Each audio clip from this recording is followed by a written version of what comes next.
திருச்சிற்றம்பலம் தில்லையம்பலம் தென்னாருடைய சிவனையை போற்றி எந்நாட்டவருக்கு இறைவா போற்றி. அருள்நந்தி சிவாச்சாரியார் அருளிய சிவஞான சித்தியார் 36வது மந்திரம்.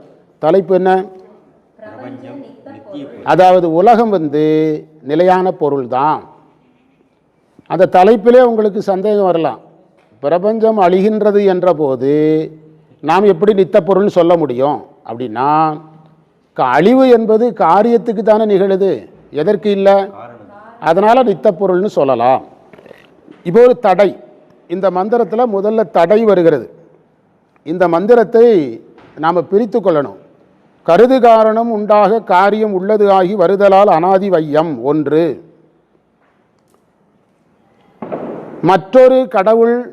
மற்றொரு கடவுளித்தை தருதலால் ஆதியாய சாற்றலும் ஆகும் 2. அதற்கு பிறகு 3. மூன்றாவது பகுதி எதற்குன்னா, இந்த 36வது மந்திரத்தினுடைய விடை 37 தொடர்கிறது. எங்கே தொடர்கிறது? 37 தொடர்கிறது. இப்போ நான் பொருள் சொல்ல போகிறேன். முதல் பகுதி எது வரைக்கும் சொல்லுங்க? கருது காரணம் உண்டாக காரியம் உள்ளது ஆகி வருதலால் அனாதி வையம், அதானே? அதற்கு பொருள் சொல்ல போகிறேன். நீங்கள் உள்பொருளே தோன்றும் என்று சர்க்காரியவாதியாக நீங்கள் இருக்கிறீங்க. அந்த கேள்வி கேட்குறவன் நம்மளை பார்த்து சொல்கிறான், உங்களுக்கு பேர் சர்க்காரியவாதி. நீங்கள் உள்ள பொருள் தான் தோன்றும், இல்லை பொருள் என்ன செய்யாது? தோன்றாதுங்கிற கொள்கை உடையவங்க. தோன்றி நின்று அழியும் என்பது ஏன்? புரியுதா? அப்படின்னா நீங்கள் தோன்றும் நிற்கும் அழியுன்னு சொல்ல வேண்டியதே இல்லையா? உள்பொருள் தோன்றும்ங்கிறீங்களா? அப்போ நீங்கள் எதிலே நில்லுங்க. தோன்றும் நிற்கும் அழியுன்னு சொல்ல வேண்டாம், உலகு என்றைக்கும் இருக்கும்னு சொல்லுங்களேன் அப்படின்னு அவன் நம்முடைய கொள்கையை வச்சே நம்மளை மறுக்கிறான். புரியுதா?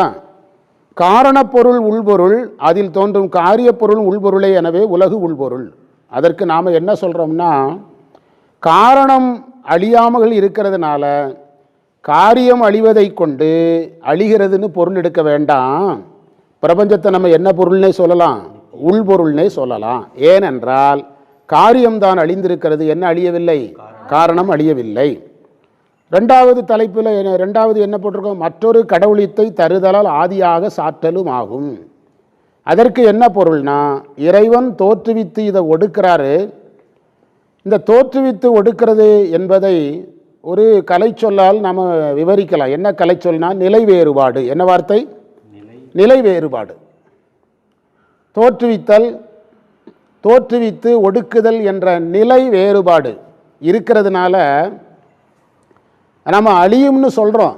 அழியும்னு சொல்கிறது நிலை வேறுபாடு காரணத்தினாலேயே அன்றி வேறு காரணங்கள் இல்லை. தோன்றுது இருக்குதுங்கிறத வச்சு அழியுதுன்னு நாம் சொல்கிறோம். அது நிலை வேறுபாடு தான். புரியுதா? அதுக்காக உலகம் நித்திய பொருள்ங்கிறத நீங்கள் என்ன செய்யக்கூடாது? மறுக்கக்கூடாது. புரியுதா? இந்த வரியை நீங்கள் ஒரு திரும்ப படிச்சிங்கன்னா உங்களுக்கே ஒரு கேள்வி அதிலிருந்து வந்துடும். மற்றொரு கடவுளித்தை தருதலால் அனாதியாயம் இருக்குதா ஆதியாயன் இருக்குதா? அந்த வார்த்தையில் லாக்காயிரும், யாரோ பிடிச்சிடுவாங்க. ஆதியாய சாற்றலும்னா அதற்கு தொடக்கம் உண்டு என்று நாம் சொல்லுகிறோம். அனாதி வேறு ஆதி வேறு. அனாதி என்பதற்கு கால எல்லை இல்லை, ஆதிக்கு என்ன உண்டு? கால எல்லை உண்டு. அப்போ இந்த உலகத்துக்கு கால எல்லை ஏன் சொல்கிறோம்னா, இறைவன் இதை தோற்றுவிக்கிறாரு, ஒடுக்கிறாரு. நிலை வேறுபாடு காரணமாக ஆதியாக நாம் சொல்கிறோம். புரியுதா? ஆனால் பிரபஞ்சம் என்ன பொருள் தான்? நித்திய பொருள் தான். அந்த வரியில் இன்னொரு வேலை இருக்குது. சாற்றல் ஆகும்னு சொன்னாரா, சாற்றலும் ஆகும்னாரா? அந்த எதற்குன்னா, நீங்கள் இது தோற்றுவிக்கப்படுகிறதுங்கிறதுக்காக நித்தியம் அல்லன்னு சொல்லிடக்கூடாது. சாற்றலும் என்பது, புரியுதா? அந்த உம்முக்கு என்ன வேலைன்னா, உலகம் நித்திய பொருள் என்பதை அந்த காட்டுகிறது. நிலை வேறுபாடு காரணமாக தோன்ற மாதிரியும் அழிகிற மாதிரியும் தெரியுது என்று புரிந்து கொள்ள வேண்டும். மீதி இருக்கிற வரிக்கு என்ன விளக்கம் சொன்னேன்? அந்த வரிக்கு நான் என்ன விளக்கம் சொன்னேன்? இதற்கான விடை அப்போ அது வருதான்னு பாருங்க. மாயைக்கு ஒருவன் ஆறு இங்கு எண்ணில் உள்ளவாறு உரைப்ப கேள்வி. புரியுதா? மாயையை கையாளுறதுக்கு இங்கே ஒருத்தன் வேணும்னு ஏன் சொல்கிறீங்கன்னு நீ கேட்ப. எண்ணில்னு எங்கே வந்தாலும் ஞாபகம் வச்சுடுங்க, அது கேள்வி கேட்குற இடம். ஞாபகம் வச்சுடுங்க எப்போவுமே. சித்தியாரில் எண்ணில் அப்படின்னு வந்தால் யாரோ ஒருத்தன் கேள்வி கேட்குறான்னு அர்த்தம். புரியுதா? என்று கேட்டால் என்பது தான் எண்ணில்னு வரும். மாயைக்கு ஒருவன் ஆறு இங்கு எண்ணில் அப்படின்னு கேட்டால் அதை சரியாக சொல்ல போகிறேன். எந்த மந்திரத்துக்கு வா? அடுத்த மந்திரத்துக்கு வாங்கிறார். உள்ளவாறு உரைப்ப கேள்வி. புரியுதா? இந்த மாயைக்குங்கிற வரிக்கு விடை அடுத்து சொல்ல போகிறாரு. இதில் ஒரு அரிய குறிப்பு இருக்குது. அந்த குறிப்பை எழுதி ஆகணும். சிவஞான முனிவர் குறிப்பு 31 முதல் 36வது மந்திரம் வரை தார்க்கீகர்னு ஒரு மதவாதிகள் இருக்காங்க. தார்க்கீகர். அந்த மதவாதிகள் கேட்கக்கூடிய கேள்விகளை எல்லாம் எழுப்பி அதற்கு பதில் சொல்லியிருக்கிறார். புரியுதா? அவர்கள் எழுப்புகின்ற ஐயங்களை எல்லாம் எழுப்பி அப்படின்னு சொன்னால் கலைச்சொல் கிடையாது. ஆசாங்கித்துனா என்ன அர்த்தம்? ஐயங்களை எழுப்பின்னு அர்த்தம். சில நேரங்களில் அந்த வார்த்தையும் நமக்கு தேவைப்படும். ரெண்டு வலுவான கலைச்சொல்ல போட்டால் தான் நம்ம மக்கள் கொஞ்சம் பயந்து கேட்பாங்க. புரியுதா? ரோட்டில் நீங்கள் சும்மா கையை மூடிக்கிட்டே நடந்தால் பின்னால் எவனா வருவான், என்னமோ வச்சுருக்காருன்ட்டு. புரியுதா? பாம்பாட்டியம் பாம்பை கடைசி வரைக்கும் காட்ட மாட்டேங்கிறான். காட்டினா கூட்டம் கலைஞ்சிரும். அப்போ கொஞ்சம் வார்த்தைகள் வச்சுக்கிடணும். ஆசாங்கித்துனா ஐயத்தை எழுப்பி, நிராகரித்தல்னு சொன்னால் அது கலைச்சொல் கிடையாது, பரிகரித்தல்னா கலைச்சொல். மந்திரம் 31 36 வரைக்கும் யாருக்கு கேள்வி பதில் சொல்லப்பட்டிருக்கிறது?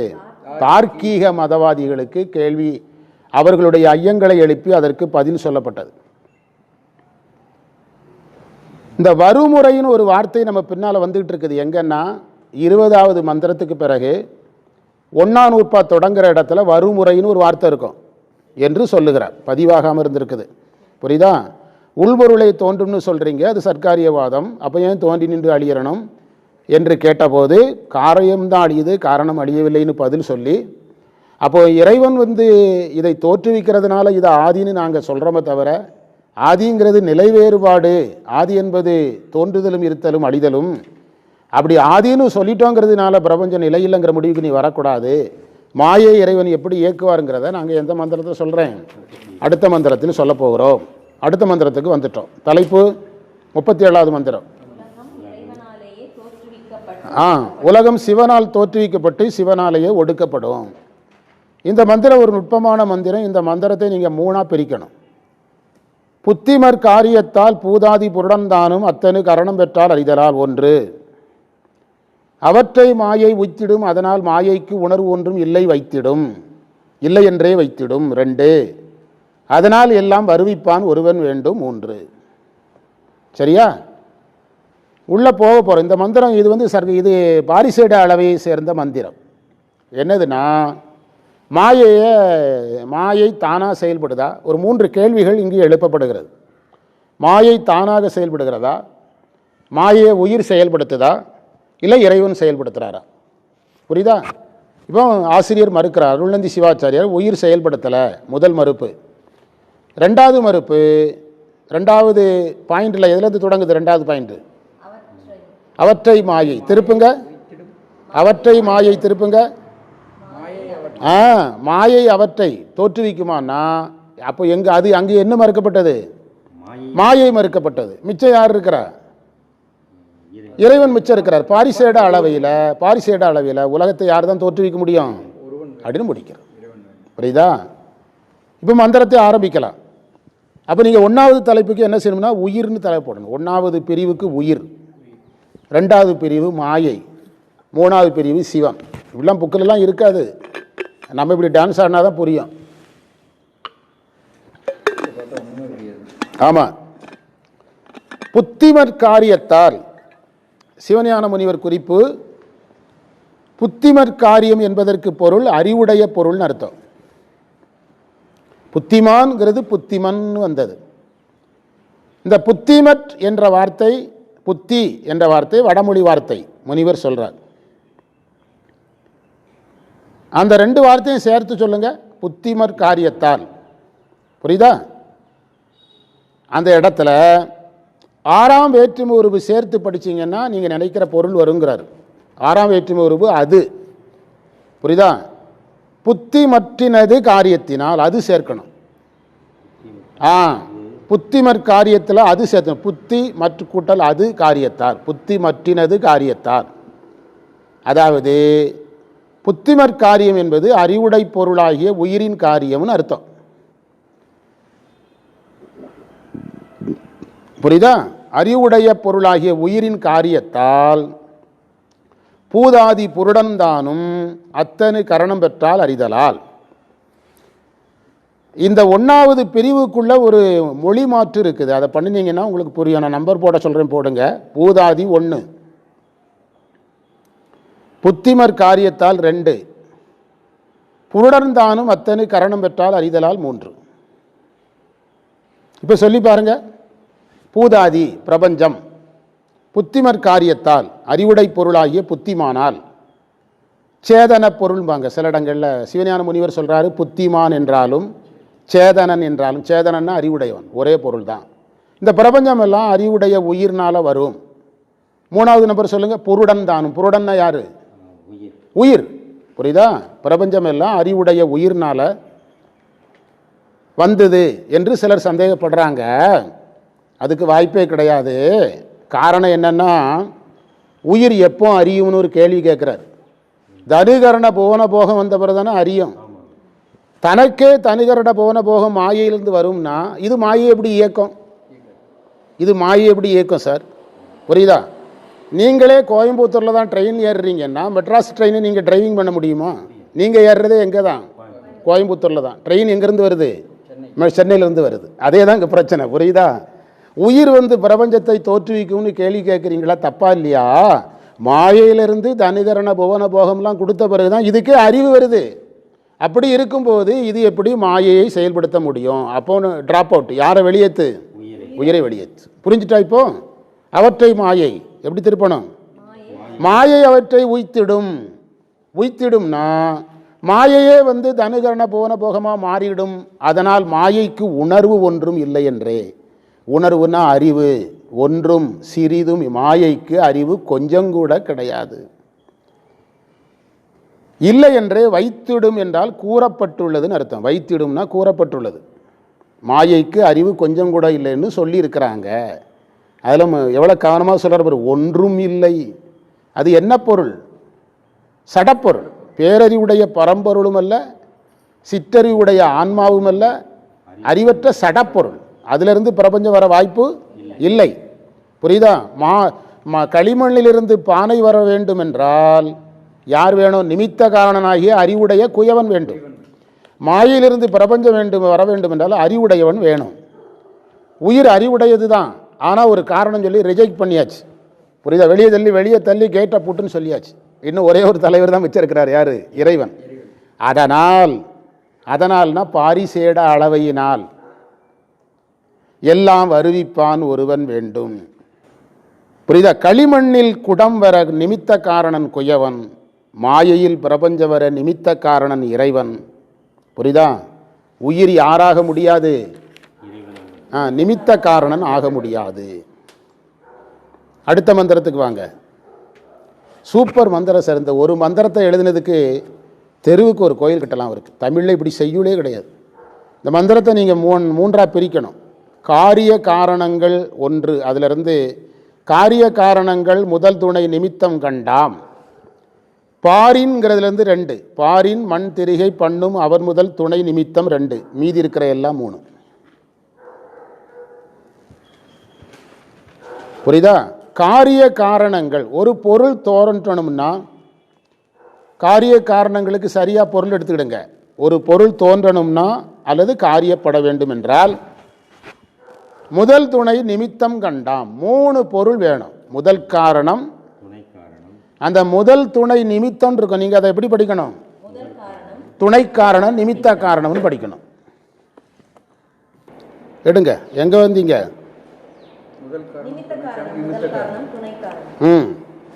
அப்போ முதல் துணை நிமித்தங்கிறத அப்படியே படிக்கக்கூடாது. நான் சொல்கிற மாதிரி செய்யணும். முதல் 1, துணை 2, நிமித்தம் 3ன்னு போடணும். சொல்லும்போது எப்படி சொல்லணும்? முதல் காரணம், துணை காரணம், நிமித்த காரணம் கண்டாம். இன்னும் கூட இப்படி சொல்லலாம். முதல் காரணம் கண்டாம், துணை காரணம் கண்டோம். கண்டாம்ங்கிறத கண்டோம்னு சொல்லுங்க. துணை காரணம் கண்டோம், நிமித்த காரணம் கண்டோம். அடுத்தது எத்தனை நம்பர் பிரிச்சிங்க? முதல் நம்பருக்கு பேர் பொருள், சப்ஜெக்ட். ரெண்டாவது நம்பருக்கு தலைப்பு ஓமை. மூணாவது நம்பருக்கு தலைப்பு ஓமையை பொருளோடு பொருத்துதல். அப்படின்னா அந்த மந்திரம் புரிஞ்சிடும். இப்போ ஓமை சொல்ல போகிறாரு. பாரின் இந்த உலகத்தில் மண் திரிகை பண்ணும் அவன். மண் 1, திரிகை 2, பண்ணும் அவன் 3. என்ன போட்டீங்க? மண் 1, திரிகை 2, பண்ணும் அவன் 3. அவனுக்கு பிறகு என்ன இருக்குது? திரும்பவும் 1, 2, 3 போடணும். என்ன போட்டீங்க? மண் 1, திரிகை 2, பண்ணும் அவன் 3. திரும்ப என்ன போட்டீங்க? முதல் 1, துணை 2, நிமித்தம் 3. இப்போ 1ஐயும் 1ஐயும் 2ஐயும் 2ஐயும் 3ஐயும் 3ஐயும் மேட்ச் பண்ணுங்க. மண் முதற் காரணம், திரிகை துணை காரணம், பண்டுமவன் நிமித்த காரணம். புரியுதா? குயவனை வச்சு ஓமை சொல்கிறார். புரிஞ்சுட்டா? நான் சொன்ன டெக்னிக் புரிஞ்சுட்டா? நான் உங்களுக்கு ஒரு ஓமை சொல்கிறேன். மண்ணை முதல் காரணமாக வச்சுக்கிடுங்க, திரிகை 2வது காரணமாக வச்சுக்கிடுங்க, பண்ணுமவன் என்று சொல்லக்கூடிய குயவனை என்ன காரணமாக வச்சுக்கிடுங்க? நிமித்த காரணமாக வச்சுக்கிடுங்க. அதுதான் உங்களுக்கு நம்பர் போட சொன்னோம். என்ன போட சொன்னோம்?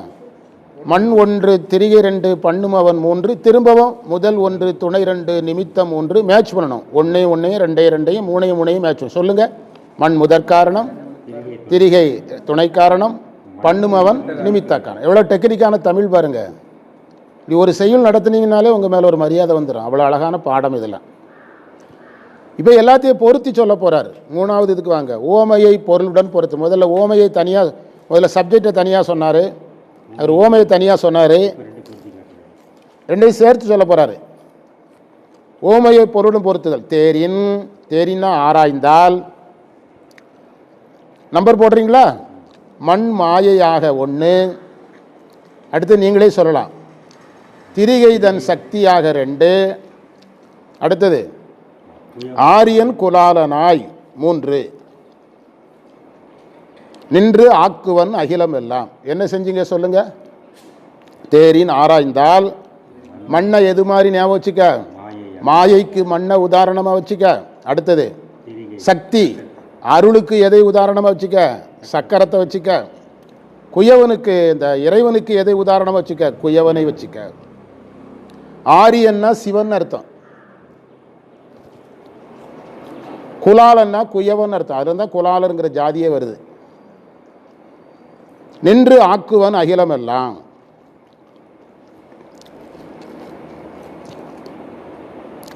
கீழே நான் சொல்ற மாதிரி எழுதுங்க, ஈஸியா இருக்கும். 1 by 1 முதற் காரணம், துணை காரணம், நிமித்த காரணம் எழுதுங்க. என்ன எழுதுனீங்க சொல்லுங்க? முதல் காரணத்துக்கு நேரு மண் போல மாயை,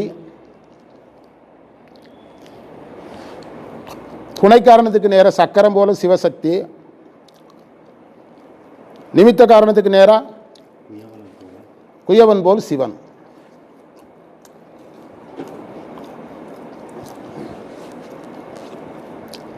இன்னைக்கு பாடத்தில் எத்தனாவது மந்திரம்? அடுத்த மந்திரம் 39. 39 என்ன தலைப்பு? 38 நடத்திட்டானா? எதுல இருந்து ஆரம்பிச்சோம்? 6 முடித்தோம், 37 முடித்தோம், 38 முடித்தோம், 39ஓட நிறைவு பண்ணிட்டு கிளம்ப போறோம். நான் சொல்ற நேரம் கூட ஆகாது. சரியா? என்ன தலைப்பு? படிப்படியா நாம இந்த நேரத்தை கூட்டி ஒரு பதிவு 1 மணி நேரம்னு கொண்டு வந்துடலாம். இந்த மந்திரத்தை நீங்க எத்தனையா பிரிக்கணும்னா 6ஆ பிரிக்கணும். முதல் பிரிவு விந்துவின் மாயையாகி 1. இரண்டாவது பிரிவு மாயையின் அவ்வியத்தம் வந்திடும் 2. மூன்றாவது பிரிவு விந்து தன்பால் வைகரி ஆதி. 4வது பிரிவு மாயை முந்திடும் அராகமாதி. 5வது பிரிவு முக்குணம் ஆதி மூலம். 6வது பிரிவு முக்குணம் ஆதி மூலம் தந்திடும். 6வது பிரிவு சிவன் அவன் தன் சந்நிதி தன்னில் நின்றே. எத்தனை பிரிவு படிக்கணும்? இப்போ 6க்கும் தலைப்பு இருக்குது. அதுதான் டெக்னிக்காக பாடத்தை நடத்திட்டு இருக்கிறோம். இதுவும் புரியலைன்னா சைவத்தை விட்டு வெளியேறிடுறது நல்லது. புரியுதா? 1வது நம்பருக்கு தலைப்பு சுத்தமாயை, 2 அசுத்தமாயை, 3 வாக்கு, 4 அராகம் முதலிய 5. என்ன தலைப்பு? அராகம் முதலிய 5. 5 குணம், 6 சிவன், சிவன் அல்லது சிவனால்.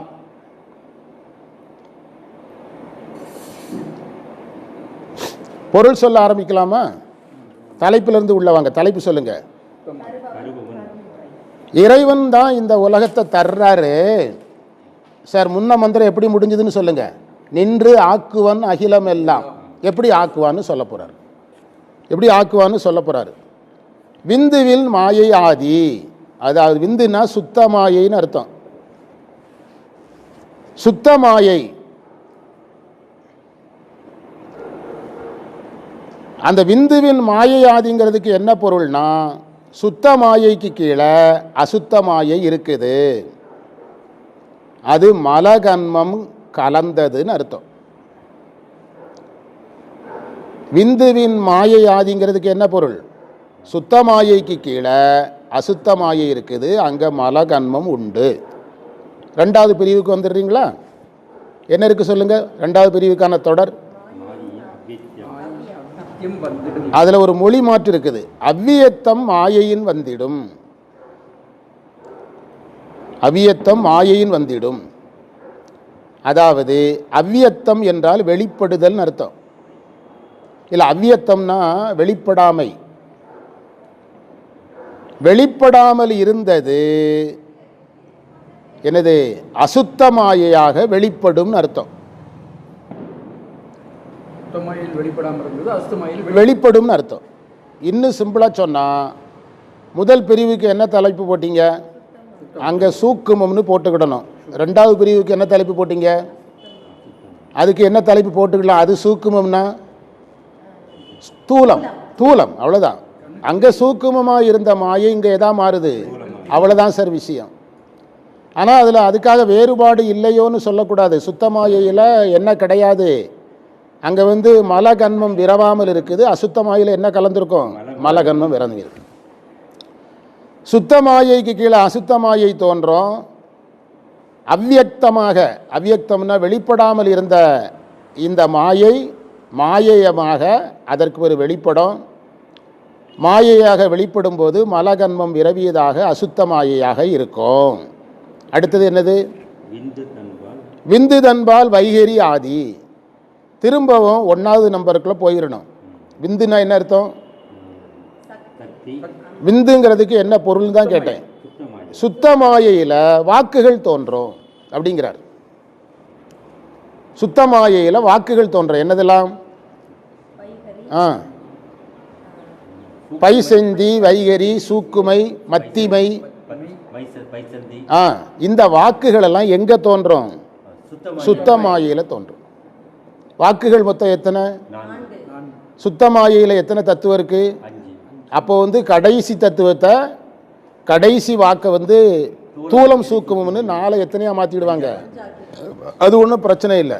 ஒரு செய்தி உங்களுக்கு தெரிஞ்சா போதும். 4 வாக்குகளும் எங்கு தோன்றும்? தோன்றும். 3 செய்தி சொல்லி முடிச்சிட்டாரு.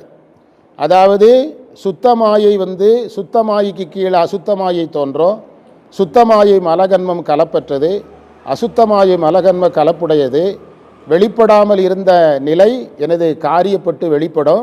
புரியுதா? தூலமாக வெளிப்படும். சுத்தமாயையும் வெளிப்படுதல் தான். அதை விட இது விரிவாக வெளிப்படும். அதற்கு பிறகு திரும்பவும் அந்த சுத்தமாயைக்குள்ளே போய் வாக்குகள் தோன்றுகிற இடம். நமக்கு ஒரு ஐயம் வரும். அசுத்தமாயில் வாக்குகள் தோன்றுகிறதா, சுத்தமாயில் வாக்குகள் தோன்றுகிறான்னு ஒரு சந்தேகம் வரும்ல. வாக்குகள் தோன்றுகின்ற இடம் அசுத்தமாயி அல்ல. எது? சுத்தமாயில் தோன்றும்.